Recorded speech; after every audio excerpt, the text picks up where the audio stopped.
Good evening. Welcome to the session on tropical forest investments. My name is Ivo Mulder. I'm leading the climate finance unit in UNEP, being based in Geneva, and it's a pleasure to be moderating today's panel, which is on tropical forest investments. As you know, it is a very small market at the moment. Private investment into projects and entities that have a positive impact on nature, climate, and tropical forest is a sliver of what it needs to be. In a recent report by UNEP, the World Economic Forum, and ELD, we found that only 11% of the 133 billion in public and private capital going towards nature-based solutions comes or has a private sector, private finance origin. So this, of course, needs to change if we are to deal with the triple crisis related to land degradation, climate, and nature. And I would hope that that the conference in general and also today's panel is able to contribute to that. There are, of course, many companies that have made commitments to net zero, and also carbon markets are on the rise again. So there's a lot of scope and potential for much needed growth. But as the panelists will say, the devil is in the detail. And as such, I will ask for concrete examples from our panelists who I'll introduce in a minute. I would also like to encourage participants to use the chat box. I'll try to moderate actively as much as I can, but please do field your questions and I will try to bring them to the panelists. So with me, I have Fernando Russo from Meraki Impact, Anton Timpers from FMO, and Edith Kiss from Mirova. Fernando, I'd like to start with you. Can you introduce Meraki Capital in just 30 seconds, and then also the affiliation with the topic of today's session, tropical forest investments? Yeah, sure, Ivo. Thank you. So Meraki Impact is the impact investing arm of a family office from Brazil, with the main goal to generate environmental impact. So we're really looking at how can we save our forest and regenerate what was destroyed of our forests. And I think the two main projects that were involved in Brazil that I would like to focus today, we have one that is called Pasto Vivo, which is more related to the panel you saw before this on agroforestry. This is where we are doing timber trees together with nut trees, integrating cattle, so coming from degraded cattle land and a traditional cattle operation to a mixed crop integrated operation of 1,200 hectares. And also in the state of Bahia, this is the tropical area close to the coast in Brazil. Then we have an agroforestry system only with native timber trees. So there we are working with 7 different species, the ultimate design that we landed. And the goal is only timber market plus ecosystem services. Okay, so how do I do it? Thanks for that, Fernando. Let me also come to you, Anton. I can't flip the camera around.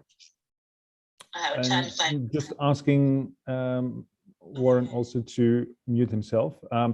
Anton, could I ask you also to introduce FMO and to provide 1 or 2 concrete examples from your side of how FMO is trying to make a positive contribution to protecting and conserving the tropical forests? Yeah, thank you, Ivo. FMO is the Dutch Development Bank. We basically invest in the private sector in emerging markets, in renewable energy, financial institutions, and agribusiness. And as part of that agribusiness mandate, we've also been investing in forestry for the last 10 years. In first instance, more as kind of a let's say a side business, or very carefully. And actually, the last 3 years, more actively, we set up a dedicated team to invest in forestry, consisting both debt professionals but also equity professionals, because often what you need is long-term capital and a mixture of both. The way we approach it is we invest both directly into companies as well as via funds, especially where these funds have specific kind of let's say qualities or knowledge that we as an FMO don't have. Maybe some examples in that space. A recent fund investment that we've done was in the End Green Funds, that is really looking at kind of reducing deforestation as its main impact angle. But we've also done a number of direct investments into processing capacity, for instance, in Laos, where we've invested in plywood mills, processing facilities for Burapa, for Mekong Timber. And we've also recently invested in a plantation in Nicaragua, which combines cacao and teak. So I'll leave it to that. Great, that's a good introduction, Anton. Thanks a lot. And last but not least, also thanks for being with us, Edith. Mirova and Mirova Natural Capital have been a pioneer in this space with many emerging funds. I would assume that the majority of those who are actively participating know about it, but it may still be good to give a very brief glimpse of what Mirova Natural Capital does. And also from your side, sort of one or two key examples that you'd like to highlight in the beginning.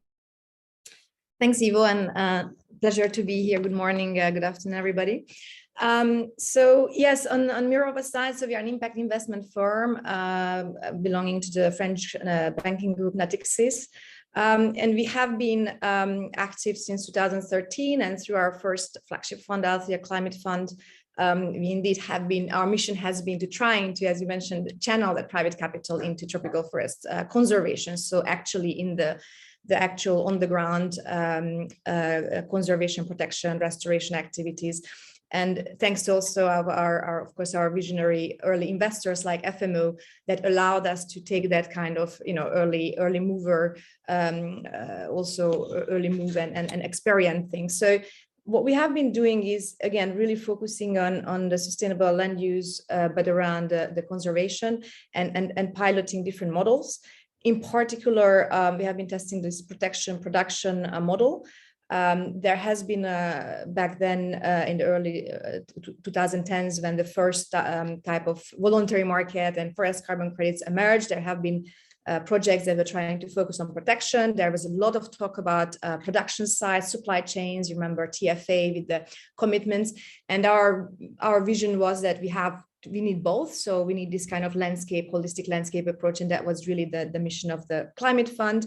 And so we have been active in mostly Latin America, Peru, Guatemala, Brazil, because the market was back then more mature there, and have quite some examples, experiences, which I can share maybe later. And if there are some questions, just to say that the fund is wrapping up and we're going to publish a thorough lessons learned report to help also move the market and help it grow based on the experiences.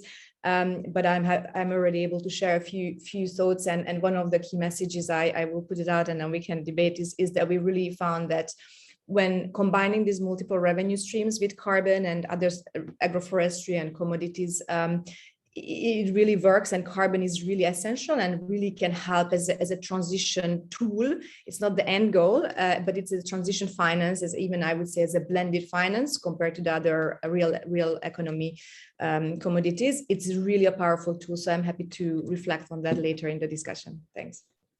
Thanks, Edith, and also to Fernando and Anton for your introductory remarks. Just to entice the audience again, it is a very brief session of just 45 minutes. So please do feel free to ask any questions to Anton, Edith, and Fernando. I mean, one thing I would like to ask the panelists about is there's of course this push towards protecting, restoring tropical forest. But from your perspective, you're looking at obviously stable, predictable cash flows. I mean, Fernando, I think to all three, I would like to ask what you think are the kinds of business models that do work. I mean, Edith, you were talking about a protection production model with carbon as an additional source of revenue, which at least in the past has been less stable. I think Mirova has been quite good at doing active marketing. Maybe starting with you, Edith, and then also to Anton and Fernando. What are the business models that you think are at the moment mature enough that do deliver, say, a positive dividend also to nature and climate? Yes, no, it's a very good question. Again, I think one of the lessons clearly from the Climate Fund is we have been early. When we started investing, providing a we have used or invented a carbon collateralized loans, which are quite innovative in 2013-14, when there was no visibility, no carbon price, no liquidity, and clearly we were in a sub $5 context, right? So back then it was challenging, but that was the mission of the fund, to create the business model and then create the market behind which we have contributed to, and which clearly since 2019 I think has really kicked off, as you also mentioned. So today the spot price on an exchange, certainly it's not fully liquid yet, but there is already benchmark prices, but just to give you a context, it's $15. So I would say that in a sub $5 non-liquid market, yes, that was very challenging. But today there is a spot price, there is a forward curve emerging, there is a lot of interest from buyers, actually more demand than supply. So I would say that it has become much more easier. And again, what we have found is that actually in terms of performance in our portfolio, the carbon part has performed very well, and the commodity or like the agroforest is much more complicated, complex, transaction costs are higher, the way you exit the transactions. So again, we strongly believe that carbon is actually a really good tool. Again, in this context of a transition finance, especially with REDD+ or avoid the type of projects, the conservation project where you have a big carbon maybe results quite quickly, compared to restoration where you have the curve very smoothly going up and it takes many, many years before you get the trees, obviously, and the removals. That kind of carbon finance or revenues can really well complement the J curve, and I'm sure Fernando and Anton can explain as in the timber and other revenue streams. So it complements really well the J curve, and that's how we see it as a really powerful tool to help with the business case. Thanks, Edith. Just really briefly in 20 seconds before moving to Fernando. So when you say transition, meaning transition until a project is cash flow positive, until the commodity. The whole point of carbon, I really want to emphasize, is not the end goal. Nobody's, I think, really realistically thinks that carbon is going to flow forever to keep the tree standing. What we need to do is use the carbon finance, use the revenues from the carbon finance to convert into the real economy, this transition, make the transition, provide the sustainable livelihoods, other commodities, other production. And that's where I think it's quite powerful. And that's why you have like a 20-year, 30-year crediting period for carbon. After that, it should be fully sustainable and not dependent on carbon anymore. Great, thanks. I see a question from Mimi Zimmer. So Fernando, I'd like to turn also to you about the business models that Meraki Impact feel is sufficiently mature at the moment, but do feel free also to try and answer Mimi's questions on the role of REDD+ and how to continue to protect existing carbon stores as well. Yeah, so at Meraki, the projects we're doing now, they mix things. So like we just did a carbon assessment, and I completely agree with Edith. We can really use carbon to sharpen the death valley of the beginning of investing in the mixed system, because it's really tough. Like on the farm that we have in Mato Grosso, we look at the first 8 years and it's like a heavy investment in low in revenues. And if we can get this credit, this carbon credit revenues beforehand, is like super helpful and will make these projects more scalable. Related to Mimi's question, what I feel when you work with the food systems, like in farms, it's a combination of 3 different sources of carbon. So you have REDD+, because usually often you do have natural reserves in these large agricultural areas. If you can turn them into a revenue making part of the farm is excellent, because then we can actually protect it. Then we have carbon from the soil below ground and carbon above ground. And this is when we're planting trees and all these things in the mixed systems.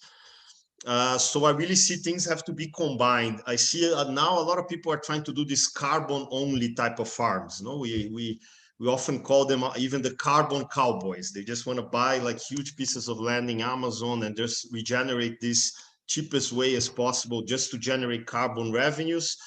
And I have doubts that this single carbon farm model, large scale, will help us and will be feasible, just because implementing these large regenerations in areas like the Amazon are very difficult. We need seedlings, we need people on the ground. There's a lot of things that we need for that. But in terms of the business model, so you're not going for monoculture. There's always an integrated, say, crop, cattle, livestock with a carbon component as well. So relatively similar to what Edith explained.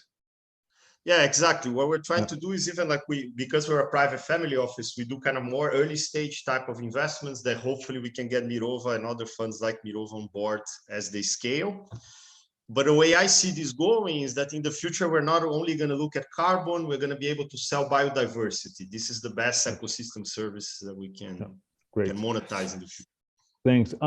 Anton, perhaps from an equity side, I mean, Edith was saying FMO has been an early investor in Althelia Climate Fund 1, but I could imagine from FMO side, it is a bit more difficult on the debt side to bank on the potential of future revenues from carbon. So from your perspective as a banker with FMO, what are the business models that both on the forestry and agri side, what are the models that you feel are sufficiently mature at the moment?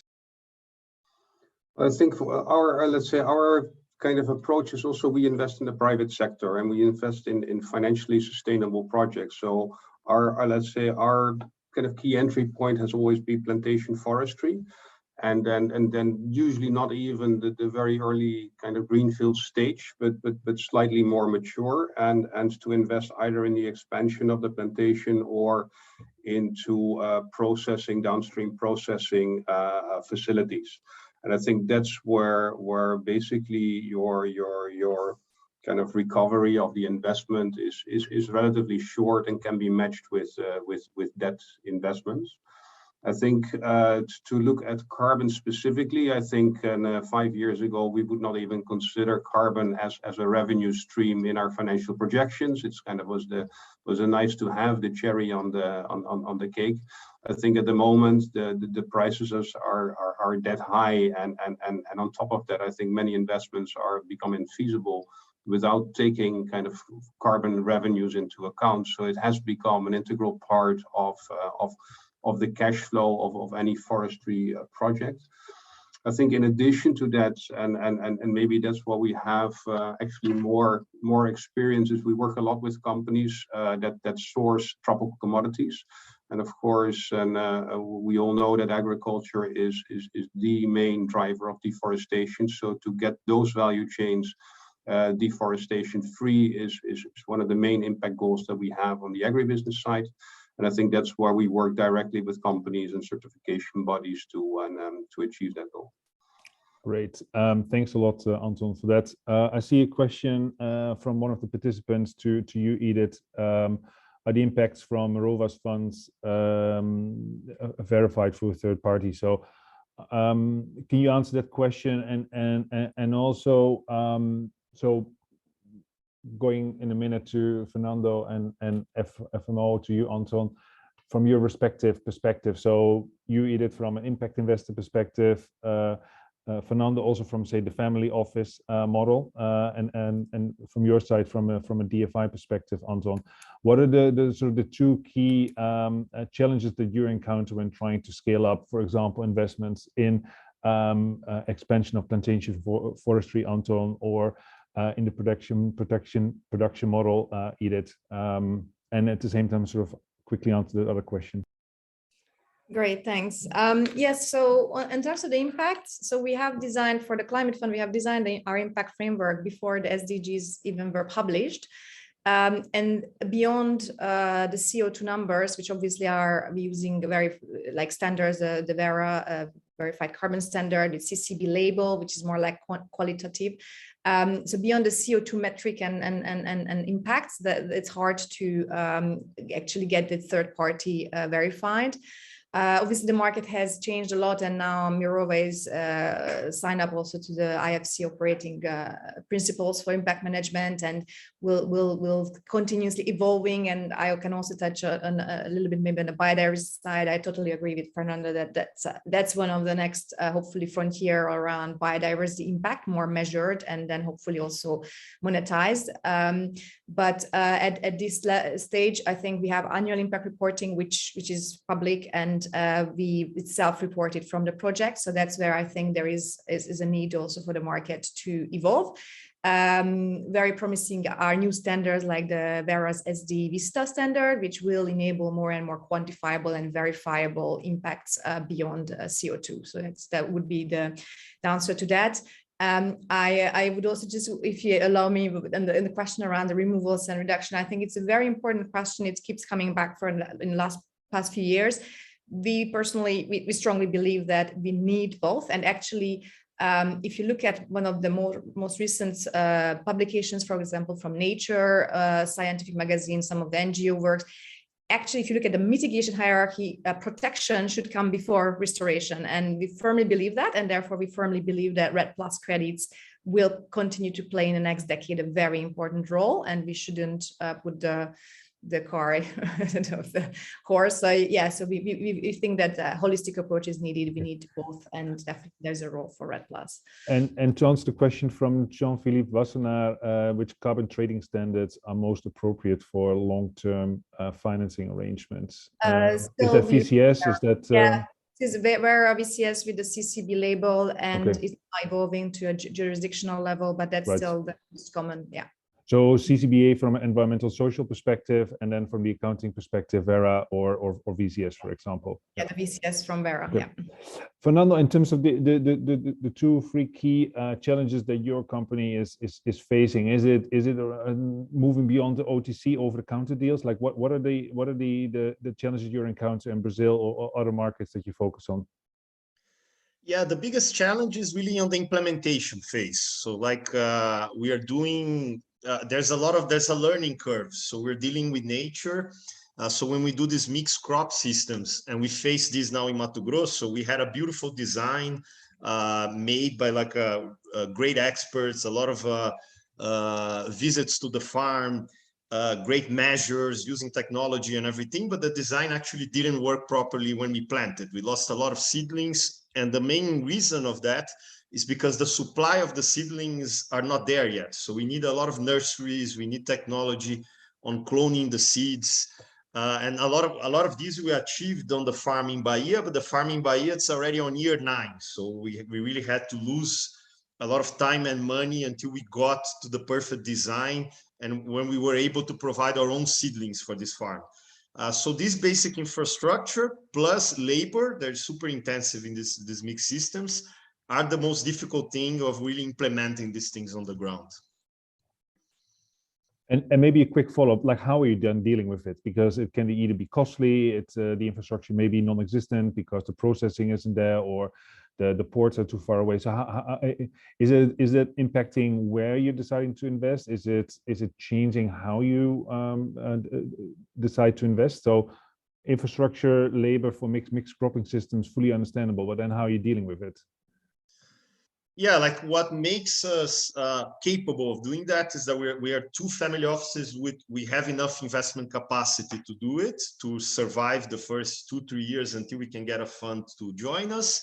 And we own the land. That's a very important aspect, because if you own the land, even if you go wrong on your design and you try and error, the price of value, the land is going to appreciate, just because you stop doing degraded like not efficient cattle and you started doing something else. So the land is appreciating, the soil is getting better.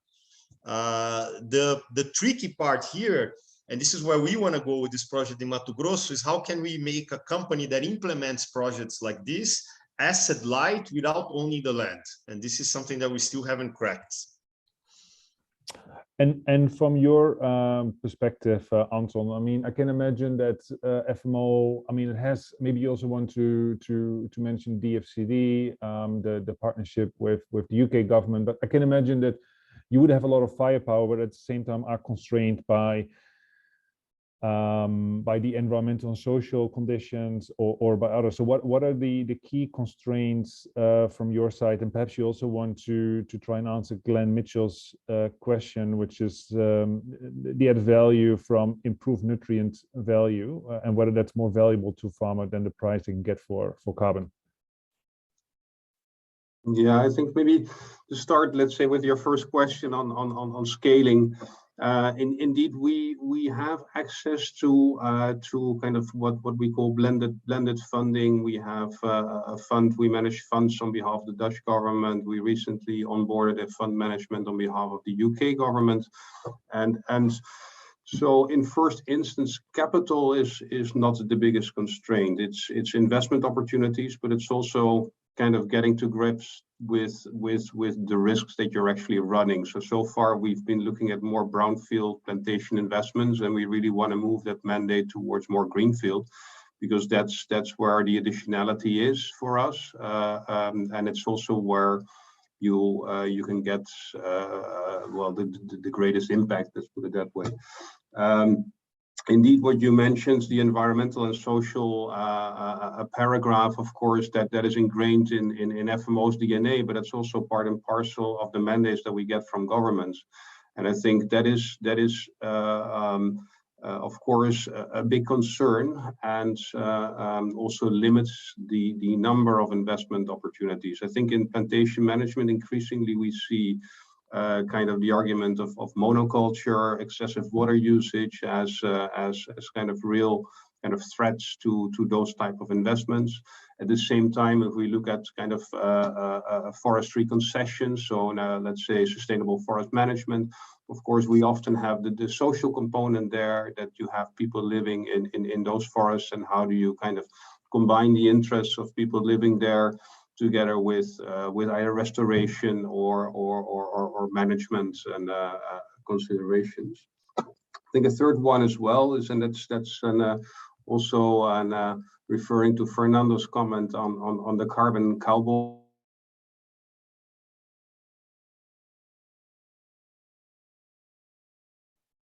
Just checking if I have a problem with the internet or whether other colleagues have. Yeah. Okay. It's just Antonio. Okay. So as Anton will come back in a second, we have a question from Konstantin. In projects without certification, how can you ensure that the restoration and carbon storage is permanent? So both the permanent and leakage issues are challenging.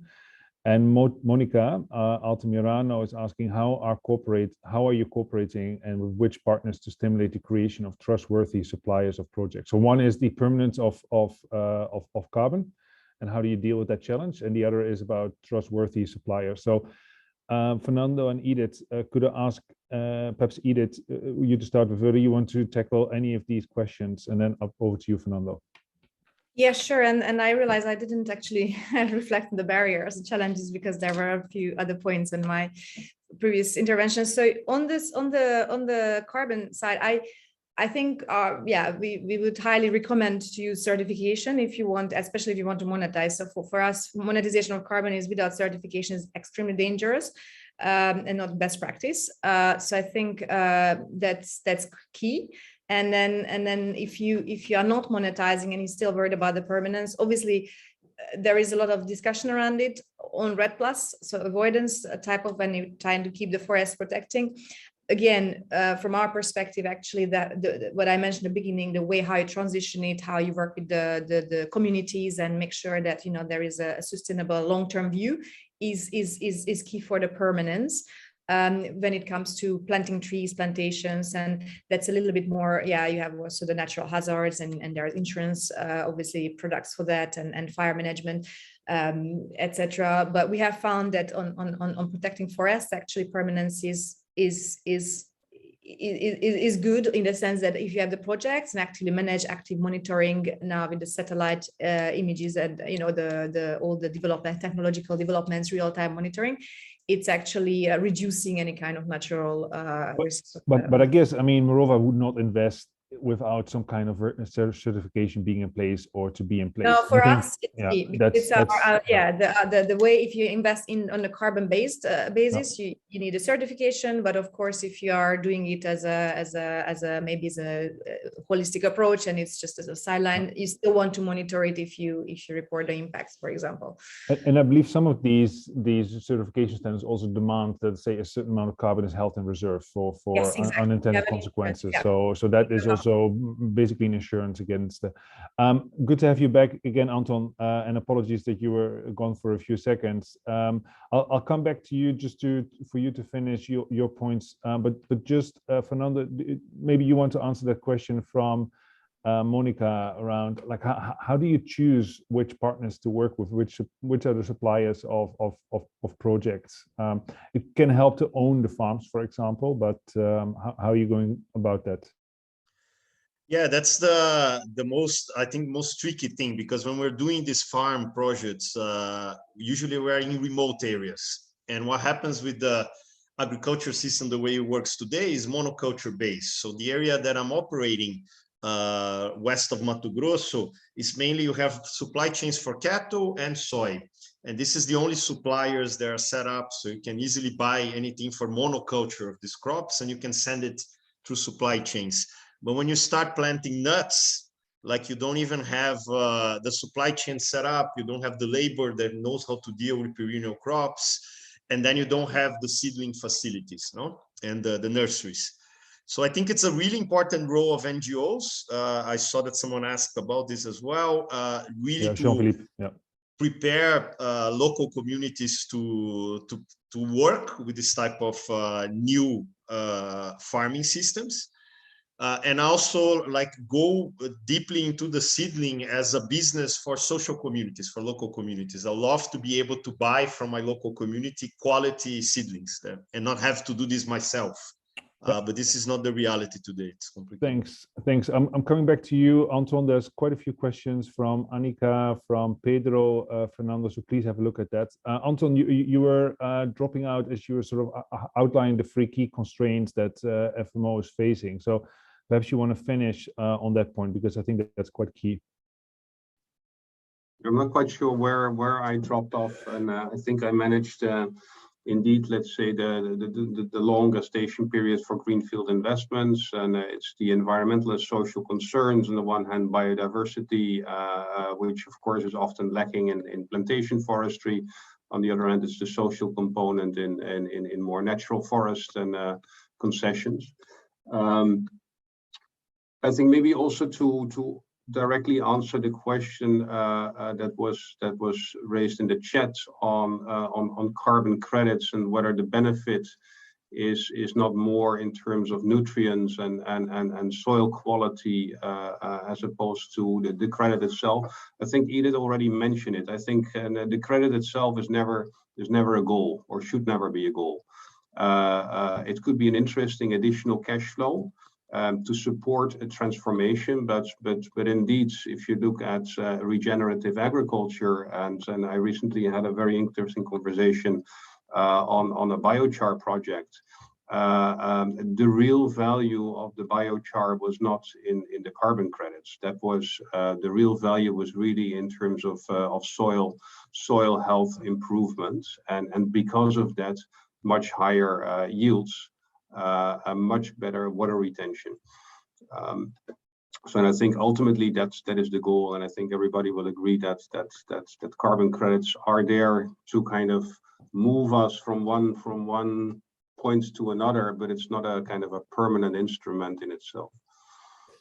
Thanks. A question to you, Fernando, from Pedro Lafargue. What is the recommendation in responsibility windows and amortization periods, and how do you see the market for agroforestry projects implemented in conservation areas, so say on the forest frontier, for example? And from Annika is from Annika Kaupinen. She likes this sort of asset-light model, but how do you think this can be facilitated? Is it a local bank? Do you involve a local bank, for example? So could you sort of try to answer these questions from Annika and Pedro together, please? Sure. Tackling the responsibility windows, amortization periods, that's the key point. Like we need longer term finance to do this type of projects. So we have cash flows of 36 years when we project projects like this, when we're looking at the timber aspect of it. So we cannot go to the normal loan facilities in banks because they are set up to do annual cropping. And then you're doing something different. And this is where these other investors like FMO and Mirova, they play a very important role. And of course, government would be super important on like changing subsidies and incentives and really making regenerative agriculture something on the top of the priority list. Today, unfortunately, in Brazil, is not happening, and in many other countries, is not happening. And in terms of agroforestry market for projects, that's also a challenge that we're still going to tackle on the project in Mato Grosso, but we are already tackling, and with positive results on the project in Bahia, is that now there are like new markets for this type of agroforestry projects. So there's a high demand now for high quality native species tropical wood for interior design, for construction.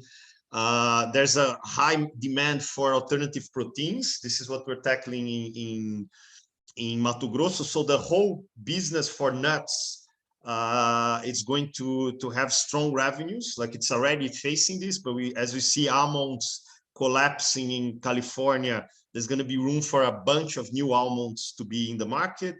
Like we're trying to launch a new one, it's called Baru from the Cerrado of Brazil. Yeah, so there's a lot of interesting developments for agroforestry projects. On the asset light part, yeah, it's complicated to see. Like we do work with finance. I really believe the carbon aspect of it is going to be helpful on this cash flow thing, but we have to be able to decouple the land ownership from the business of implementing these new systems. That's the challenge. Yeah, thanks for that, Fernando. A question from Håkan Ku, perhaps for you, Edith, and then a question from Aditya Rakman for you, Anton. So Håkan is saying, what are the prospects for developing projects based on stored carbon and harvested timber? Since 2006, it's been included in calculating national greenhouse gas inventories, but not for specific carbon projects. So when timber is harvested, it does stay depending on the final use, at least in the products. But I mean, how is Mirova dealing with carbon stored in harvested timber products? It's perhaps not an easy question to answer. Yeah, and then immediately thereafter for you, Anton, from Aditya Rakman, fully agree on the, perhaps that's for both of you, fully agree on the carbon as a transitionary. Anton, you also referred, I guess, FMO is not investing in carbon-only projects. If investing in a project early on, what approach is in place to build your confidence that the project's design does have potentially realistic and sustainable end game beyond carbon finance? So that's perhaps for you to answer. Anton, sorry, Edith, over to you. Yes, thanks. And yeah, actually, I might start with that one. The timber one is quite technical, and I think we are not. Just to say, we are not focusing too much on the timber one, and I think that's a methodological question that hopefully will come as we have more and newer methodologies that are coming online and available. I think that's an important one on the transitionary, and again, I think it was said by the other panelists as well. If you are looking at, and that's very bit the danger of now with the big inflow and the big hype around carbon. If you're a carbon player who just wants to have the cheapest carbon, and your end game is like, how can I go and buy this land and get minimized the carbon? That's where we have risks of monoculture and have this tunnel approach where you just look at carbon and forget about biodiversity and others. But if you look at again from more like as an impact investor, for us, it's everything starts with the theory of change. We look at the investment case, look at what's the problem, what's the situation, and what's the proposed intervention. Clearly, we were very ambitious with an 8-year fund. It would be too presumptuous to say, well, in 8 years, we changed things. We changed certain things, but of course, 8 years is too short. So I think the carbon crediting is around 20, 30 years. So you have to be realistic how much time it takes these transitions on the ground. But it always, again, you need to look at from a holistic approach, all the impacts and what are the interventions and how carbon is playing a role there. And then just maybe if you allow me 30 seconds on the barriers for the scaling, I think I agree also was mentioned by the others. The implementation is I think the critical one. There is a lot of money trying to come into this market. I'm not too worried about the availability of cash. Of course, tenor and the risk profile is still an issue. But what we're seeing right now is a challenge on the ground. These projects to be high quality and what we need robust take time. So if you try to do shortcuts and that's where it can be dangerous. We need capacity building on the government side, on the local implementation side. NGOs are historically the ones who started these projects, but they can't scale. So we need to have the private sector coming in and all the new project developers coming in to scale. So I think that's where we have a bottleneck, and we need more skilled expertise and forming, the new generation of these developers. So I think that's where we see the biggest bottleneck. Thanks, Edith. Over to you, Anton. Perhaps also perhaps then for you. I'm not sure how easy it is to answer the question of like how FMO would deal with carbon that's stored in harvested timber products, as well as on the transitionary issue of carbon and how to build confidence, basically. And thereafter we'll move to closing remarks, but also thanks to the audience for your active participation. I'm sorry we can't see you, but I've tried to at least field your questions. So really grateful for your active participation. Anton, over to you. Yeah, thanks, Ivo. Yeah, I think it's a good question. It's also a difficult one. I think for now we see carbon credits really to kind of to subsidize that transition. And indeed to get an investment through that valley of death of the first 5 to 10 years when it's cash flow negative and severely cash flow negative. I think ultimately the end game is that we get fair prices for wood products, and I think in general there is not the right monetary award for let's say for sustainable products, and it's not only something that applies to forestry and wood products. It also applies to commodities, and I think it's very difficult to get that fair pricing included. But I think we're also making good progress, especially on the commodity side, where you really see companies now pushing for deforestation-free commodities. I think you have, via the insetting mechanism, a big push as well for the final companies to actually get involved in how their products are being produced. And I think that is actually a shift I see in the market, where large consumer companies were looking at offsetting. They're much more looking at insetting at the moment. And I think that's a very positive development. Thanks a lot to you, Anton. I mean, we have about 2-3 minutes left, so perhaps turning to you, Fernando, and then Edith and Anton. You've given a lot of information. You've answered the questions from the audience, from participants. I mean, what are the 2 or 3 key messages you want to leave participants with for them to sort of crunch over, basically, after the session is over? So first to you, Fernando. Yeah, for me, I'm going to touch again that point that biodiversity is the key. So this is what we need to work to not only produce carbons, but biodiversity. And I would love to see this being monetized. And then also like to look at carbon not only above ground, but below ground. I think soil is the most important key we need here to tackle regeneration and to really restore our food systems. I think that's the 2 remarks. Great. Edith? Yes, I fully agree. So I think maybe, just to recap on the discussions, from my perspective, the business case is there when you have a clear carbon play.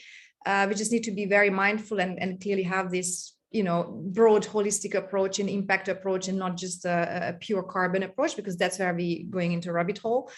And I also agree that the next frontier is biodiversity. I think there are super interesting developments there just in the past few years around environmental DNA, around the new IUCN STAR metrics. So we have been actually in the past year actively working on that, how to start quantifiably monitor and hopefully monetize that. So I hope we will be able to piggyback on the carbon and do it faster than on the carbon side. So because where you have not enough carbon or no carbon but high biodiversity impacts, it's still the business case is a bit more different, and that's where we need to be also having more blended finance and a bit more creative in the construction of the business case. So not there yet, but I think very positive developments in the market, and hope we can continue to scale. And from your side, Anton, is it also biodiversity on the horizon, which is seen as a co-benefit but not monetized or valued from a financial perspective? I mean, what would you see as sort of the 2-3 key messages that you would like the audience to take away from? Yeah, well, I think on that specific question, I think biodiversity is probably as important as climate, and we kind of forgot about that a little bit, and but I think it's crucial. I think if I look at, let's say, what needs to be done, I think what for us is important is the cooperation between the different actors. I think we've had, let's say, the private sector looking at financially sustainable kind of investments. You have the NGOs which look more at protection, and now we have the carbon investors that have a different mindset altogether. But I think what really the industry needs is these three kind of actors to closely work together, because they all have kind of a role to play. They're separate cash flows or separate business models, but ultimately these business models need to merge much more than where they are now. Great. Thanks, Anton. With that, we've reached the end of this session. So big thank you, first of all, to the conference organizers for allowing all of us to talk about this topic, and then specifically to my panelists, Fernando Russo from Meraki Impact, Edith Kiss from Mirova, and Anton Timpers from FMO. Big thank you. Thank you for listening also, and for your questions to the audience. And also a brief introduction from me to the next session, which is going to be a roundtable to further this discussion around certification and standards, which will be held by Oscar Olesen from FSC and Felicia Spoors from the Gold Standard Foundation. And with that, I would like to hand it back over to the conference organizers.